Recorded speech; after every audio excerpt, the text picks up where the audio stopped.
Every single day when I come home, Teddy is waiting. It doesn't matter if I've been gone 5 minutes or 5 hours. When I walk in, he inaugurates a festival. Tail wagging so hard his body curves. Wiggles of pure joy. Sounds, half whine, half song, that communicate what words never could. He treats my arrival as the greatest event in his life. He acts as if he feared I was lost, and now I'm found. Every single day, the ritual of return. Welcome to the final episode of the Divine Palindrome. It's New Year's Eve, the last day of 2025. Tomorrow, January 1st, 2026, the book releases. And tonight, we're talking about coming home. 8 episodes ago, when I introduced this podcast, I told you God Dog would be a quick read. 12 chapters, deep impact. And I meant it. That's what I thought I was writing. A short book about 4 dogs and the God they revealed. But as I sat down to write, as I started unpacking what these dogs taught me, something happened. The book grew. Not because I was trying to make it longer, but because there was more to say. And more importantly, because I realized who I was writing for. I wasn't just writing for dog lovers. I was writing for people who've been taught to fear the God they're supposed to trust. I was writing for Christians who know about God, but struggle to feel close to Him. I was writing for people healing from spiritual abuse, from pastors who wielded authority like a weapon, from religious systems that distorted God's character to control people. Addie's trauma didn't fit in one chapter. It demanded an exploration of identity versus performance, of being loved before being useful, of grace that pursues even when we're managing our own wounds. Buddy's death didn't fit in one chapter. It required me to wrestle with presence, with the urgency of now, with the walks I rushed through thinking I had more time. Blues healing didn't fit in one chapter. It opened up the entire theology of providence, of God's no as rescue, of discipline as love, of burning baths that actually heal. And Teddy's transformation? That became the spine of the entire book. From stray to son, from fear to trust, from the highway shoulder to the living room, from being called dangerous to being called mine. Those people healing from spiritual abuse, they needed chapter 28, the longest in the book, where I systematically dismantle the false images of God that keep people at a distance. They needed Appendix A, the anatomy of deception, pattern recognition for spiritual manipulation, self-assessment questions, practical tools for resisting control disguised as discipleship. They needed the full arc, the complete journey from stray to son. Because transformation doesn't happen in 12 chapters. It happens in sustained exposure to truth. In walking with these dogs long enough that you start seeing God differently. So the book grew.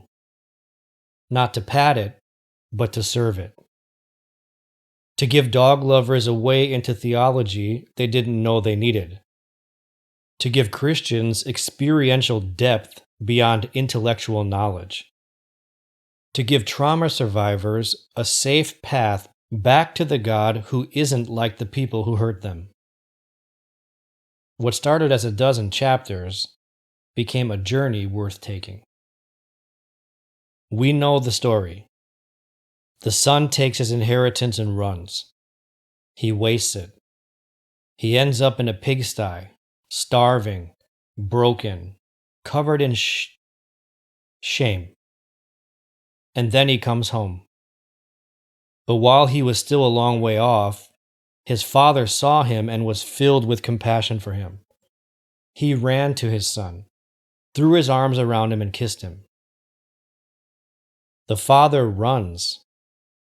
In a culture where dignified men don't run, the father hikes up his robes and sprints towards the returning son. He doesn't wait for the apology. He doesn't demand proof of change. He doesn't cross his arms and say, "Convince me you're sorry." He runs. He embraces. He celebrates. This is the gospel. And every single day in my hallway, Teddy preaches it. I don't have to earn his joy. I don't have to prove I'm worthy of the greeting.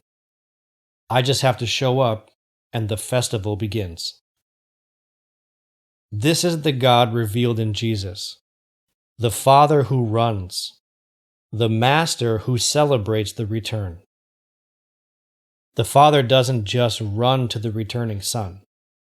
He throws a party. He invites everyone. He says, "What was lost is found. Let's celebrate." But there's another son in the story. The one who stayed home. The one who did everything right. The one who obeyed all the rules. And he was furious when the father throws a party for the returning rebel.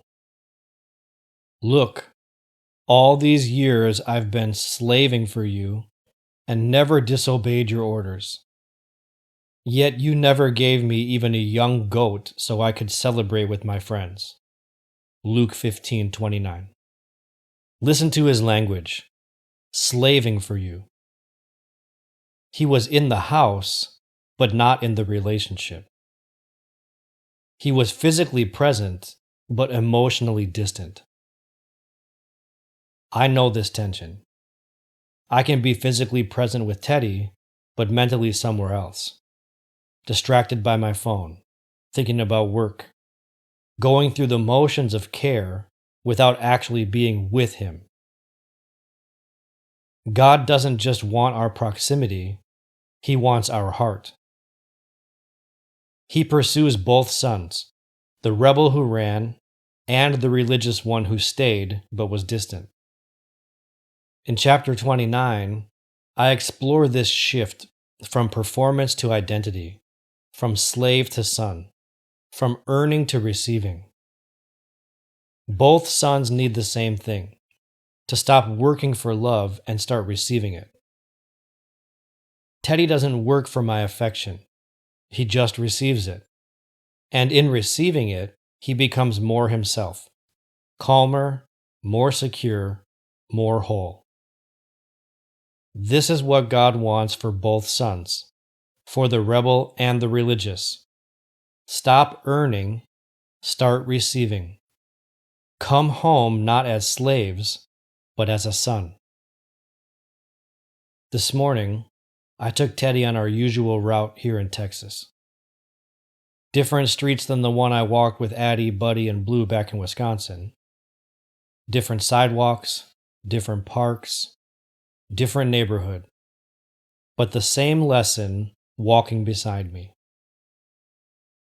I thought about Addie, the puppy born on a concrete shelter floor who had never known grass, who taught me that trust is built brick by brick, and that some souls need permission to be afraid while they learn that not all hands hurt. I thought about the paths where Buddy and I used to walk, the walks I rushed through because I was always thinking about later, until there was no later. I thought about Blue, my heart dog, the one who survived the burning bath in Puerto Rico, who taught me that God's no is sometimes rescue and His discipline is proof of love. And now Teddy, the breeder dump I found walking across a Texas highway on a Sunday morning, used up and thrown away, who's teaching me daily that the Father doesn't wait for us to clean ourselves up before He runs. Different dogs, different state, different season, but one thread running through them all. He stopped to sniff. I didn't pull the leash. I didn't check my watch. I didn't think about what I needed to do next. I just waited. I let the moment stretch. He looked up at me. You still there? I smiled. I'm still here. And I thought about what these 4 dogs taught me. Addie taught me that I'm loved before I'm useful. Buddy taught me that presence matters more than productivity. Blue taught me that God's burning baths actually heal. Teddy taught me that the Father runs. 4 dogs, 2 states, 1 decade, 1 revelation. One day the final door will open. The long walk will be over. And I believe that I will be met with a joy that makes Teddy's wiggles look tame. The Father will run. Not slowly, measuring whether I've earned the welcome. Not cautiously, keeping his distance until I've cleaned myself up. Not waiting for me to deliver the speech I've rehearsed. He'll run, just like the father in the parable, just like Teddy at the door. And he'll say what he's been waiting to say since before the foundation of the world. You're home. I've been waiting for you. This is the gospel. Not that we finally get our act together and become good enough, but that the Father has always been running toward us. And the palindrome completes. God runs toward us, and we run toward God. The relationship reads the same both ways. God Dog, the Divine Palindrome, releases in the morning. 30 chapters, 3 parts, 4 dogs, 1 decade of learning. If these 8 episodes have blessed you, the book goes deeper. If you've been moved by what you've heard, there's more. So much more. Stories I haven't told. Theological depths we haven't explored. Moments that may make you cry and laugh and see God in ways you didn't know you needed. Dog lovers discovering theology. Christians deepening their faith. Trauma survivors finding healing. All in one book. Because the palindrome works for everyone. God, dog. It reads the same both ways, and so does grace. Thank you for walking with me through 8 episodes, 4 dogs, and 1 revelation. God came down so we could come home.